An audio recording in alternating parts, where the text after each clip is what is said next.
Hi hello welcome to Swarnateja YouTube channel. First time మన video చూస్తున్న వాళ్ళు తప్పకుండా సబ్స్క్రైబ్ చేయండి. ఈరోజు అయితే ఒక simple recipe and latest and trend వంటకం మీకు చూపిస్తున్నానండి. చాలా తక్కువ ఇంగ్రీడియంట్స్తో అయిపోయే స్వీట్, ఇది ఒక డెజర్ట్ లాగా. ఇదే కొబ్బరి జున్ను అండి. ఇదైతే జెల్లీ లాగా ఉంది, కొంచెం కేక్ లాగా కూడా ఉంది. చాలా ఈజీ అండి. 15 మినిట్స్లో అయిపోయే రెసిపీ. ముందైతే కొబ్బరి ముక్కలు తీసుకోండి. నేనైతే లేత కొబ్బరి తీసుకుంటున్నానండి. లియో తింటాడు కదా, అందుకని లేత కొబ్బరి అయితే కడుపు నొప్పి రాదు. వీటిని అయితే మిక్సీ జార్లోకి వేసుకోవాలి, మిక్సీ చేసేసుకోవాలి కొద్దిగా వాటర్ పోసుకుని. నాకైతే కొబ్బరి పాలతో కొబ్బరి అన్నం చేయడమే తెలుసు. నేనైతే దీన్ని వీడియో చూసే చేస్తున్నాను. ఇవి మంచిగా కొబ్బరి పాలని సపరేట్ చేసేసుకోవాలి. కొబ్బరి అయితే చాలా తీయగా ఉందండి. ఇట్లా థిక్గా తీసుకోవాలి కొబ్బరి పాలు, ఎక్కువ వాటర్ పోయకుండా థిక్గా తీసుకోవాలి. నాకైతే ఇన్ని కొబ్బరి పాలు వచ్చాయండి. ఇందులోనే 2 స్పూన్స్ దాకా కార్న్ఫ్లోర్ వేసుకోవాలి. వీటిని అయితే ఉండలు లేకుండా మంచిగా కలిపేసుకోండి. 3 ఇంగ్రీడియంట్స్ అండి, ఎక్కువేం అవసరం లేదు అసలు.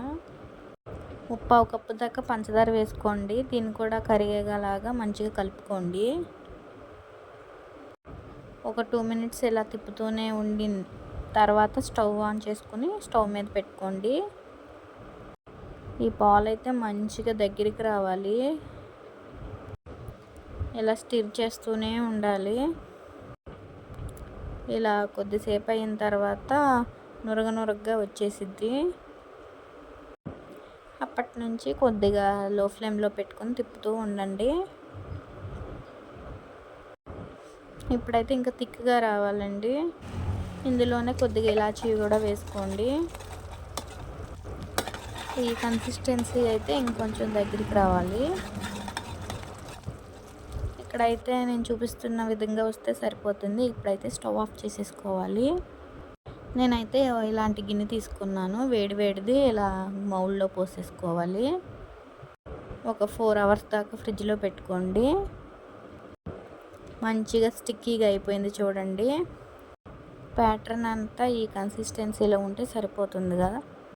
4 అవర్స్ తర్వాత చూడండి ఎంత పర్ఫెక్ట్గా అయిందో కొబ్బరి జున్ను. ఇదైతే నాకు పర్ఫెక్ట్గా వచ్చింది. టేస్ట్ మాత్రం కూడా సూపర్గా ఉందండి. పిల్లలైతే బాగా ఎంజాయ్ చేస్తారు. ఎలాగో ఈ సమ్మర్ కదా, మనకి హెల్దీ వర్షన్లో వాళ్ళకి చేసి పెడితే సరిపోతుంది. ఇంతేనండి వీడియో. నచ్చితే లైక్ చేయండి, సబ్స్క్రైబ్ చేయండి, ఫాలో చేయండి.